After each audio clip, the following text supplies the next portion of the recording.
नमस्कार, कशात सगळ्याजणी. चला तर मग आज कुठली रेसिपी आहे ती बघूया. रेसिपीला सुरुवात करूया.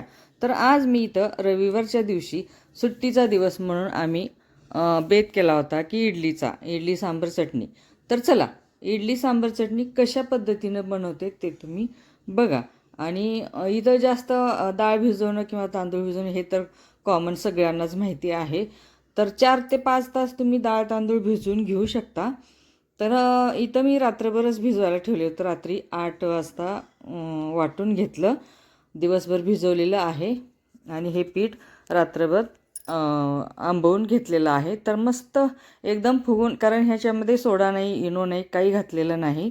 मीठ फक्त चवीपुरतं मी टाकलेलं होतं. तर आता इथं आपल्याला इडली पात्र घ्यायचं आहे. कारण माझ्याकडे हे अशा पद्धतीचं इडली पात्र आहे.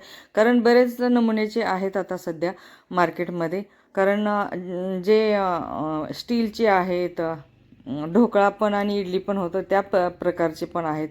तर हे माझ्याकडं अशा पद्धतीचं आहे. ह्यामध्ये 3 प्लेट्स आहेत आता ह्या इडलीच्या, जे 6-6 इडल्या होतात. तर अशा पद्धतीनं तेल लावून घ्यायचं आणि हे बॅटर असं करायचं. थोडंसं घट्ट होतं, मी थोडं पाणी घातलेलं आहे ह्यामध्ये. आणि अशा पद्धतीचं मी बॅटर केलेलं आहे इडलीचं. तर चला पटपट इडल्या पात्रामध्ये पीठ ओतून घेऊया. मस्त आता पात्रात पाणी आणि लिंबूची फोड टाकायला विसरू नका, कारण लिंबू टाकलं ना की भांडं स्वच्छ राहतं.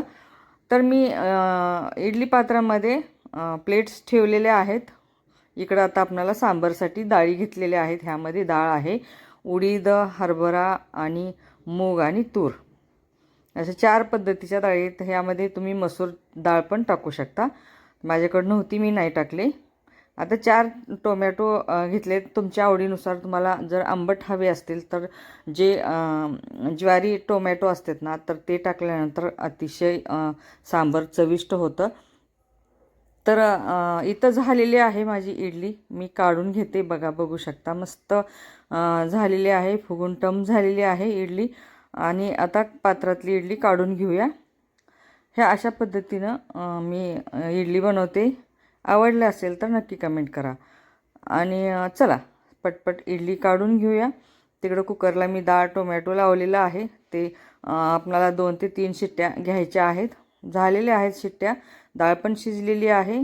तर आता इथं मी चटणी करून घेणार आहे खोबऱ्याची. तर 1 वाटी खोबरे घेतलेलं आहे. 1 वाटी शेंगदाणे घेतलेले आहेत भाजून. डाळ घेतलेली अर्धी वाटी. कोथिंबीर, लसूण, चवीपुरतं मीठ. आता इथं लेकरांसाठी तिखट मिरची मी टाकलेली नाही, सप्पक काढणार आहे ह्या वाटीमध्ये. आणि नंतर मग मी मिरची टाकून परत वाटून घेणार आहे. तर आता इथं मिरच्या टाकलेत बघा. तुम्हाला तिखट हवे असतील तर तुम्ही जास्त टाकू शकता. सप्पक पाहिजे असेल तर आपल्या आवडीनुसार तिखट आणि सप्पक करू शकता. इथं वाटून झालेली आहे माझी खोबऱ्याची डाळ शेंगदाणा घालून चटणी. आता तडका मारायचा आहे. तडक्यासाठी तेल, जिरे, मोहरी. तुम्ही उडदाची डाळ थोडीशी टाकू शकता, हिरव्या मिरच्या टाकू शकता. मी इथं लाल टाकलेले आहेत. कढीपत्ता आणि कोथिंबीर. तर झालेली आहे बघू शकता. चटणी मस्त झालेली आहे. आता इथं डाळ शिजून घेतलेली, डाळ पण शिजलेली आहे. आता डाळीला आपल्याला हटवून घ्यायचं आहे. माझ्याकडं रवी आहे फायबरची. तर मी हे अशा पद्धतीने मी रवीनं डाळ हटून घेणार आहे. कारण माझ्याकडे लाकडी पण आहे आणि हे पण आहे, परत ते हे पण आहे स्टीलचं. आपल्याला ज्यानं सोपं जातं त्यानं. कारण हे जास्त डाळ मला बारीक हवी होती म्हणून मी हे वापरलेलं आहे रवी अशा पद्धतीची. तर डाळ हटून झालेली आहे. त्यामध्ये आपल्याला हळद टाकायची आहे. तर हळद आणि चवीपुरतं मीठ टाकायचं. 1 चमचा हळद टाकलेली आहे, चवीपुरतं मीठ टाकायचं आहे आणि परत फेटून घ्यायची आपल्याला डाळ.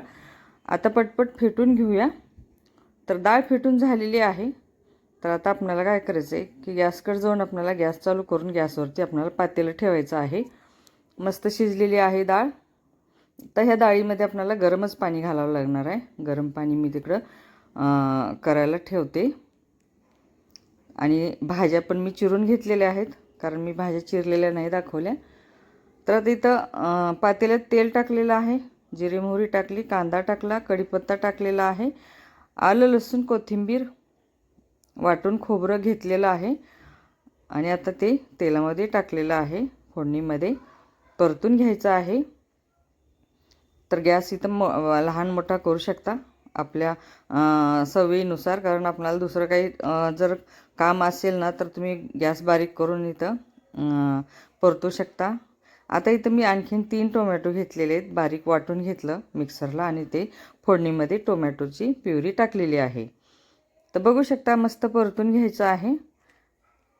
तर आता हे अशा पद्धतीने मी सांबार बनवते. ते तुम्ही चिंच पण टाकू शकता, मी पण चिंच टाकते. आणखीन आता इथं डाळीमध्ये पण हळद टाकलेली आहे आणि मी फोडणीमध्ये पण हळद, लाल तिखट, काळं तिखट हे मी घरी बनवलेलंच आहे. हळद, लाल तिखट, काळं तिखट मी घरी बनवलेलं आहे. आता इथं सांबार मसाला टाकलेला आहे. तर बघू शकता आणखीन वरती थोडंसं मीठ टाकलेलं आहे. तुम्ही चव बघून वापरू शकता. तर इथं शेंगा घातलेल्या आहेत. अशा पद्धतीने मी सांबार बनवते. असेल तर तुम्ही घालू शकता, नसेल तर नाही घातलं तरी चालेल. तर इथं भोपळा घातलेला आहे, जे दुधी पण म्हणतात आणि आम्ही भोपळा पण म्हणतो. तर आता हे मस्त मिक्स करून घ्यायचं आहे आणि वाफवून घ्यायचं आहे ह्याला, कारण ह्या भाज्या शिजल्या पाहिजेत. तर झालेले 5 मिनटं आपण बघूया शिजलेले आहेत का.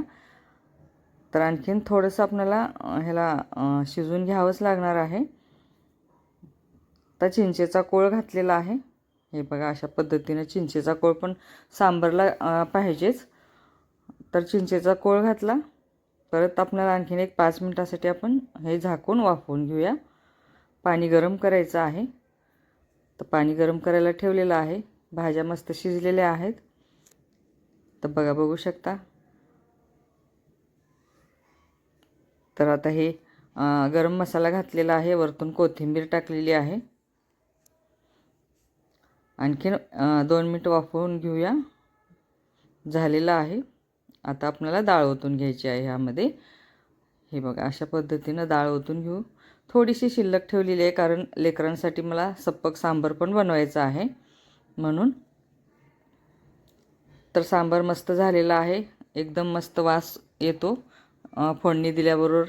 मस्त खमंग फोडणी बसलेली आहे. परत आता ह्यामध्ये गरम पाणी करून घातलेलं आहे. आता आवडीनुसार तुम्हाला जास्त सांबार पाहिजे असेल तर तुम्ही पाणी गरम करून घालू शकता.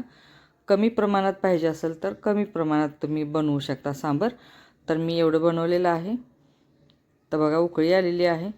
तर चला, आवडला असेल तर नक्की कमेंट करा, शेअर करा, सबस्क्राईब करा. सबस्क्राईब करायला अजिबात विसरू नका. प्लेटमध्ये आता सर्व केलेला आहे नाश्ता. इडली, सांबार आणि चटणी. कशी वाटली? छानच आहे ना? कारण संडे स्पेशल किंवा सुट्टीचा दिवस अशा चटपटीत नाश्त्याला कोणीच नाही म्हणणार नाही. तर चला, झालेला आहे, आता नाश्ता करून घेऊया.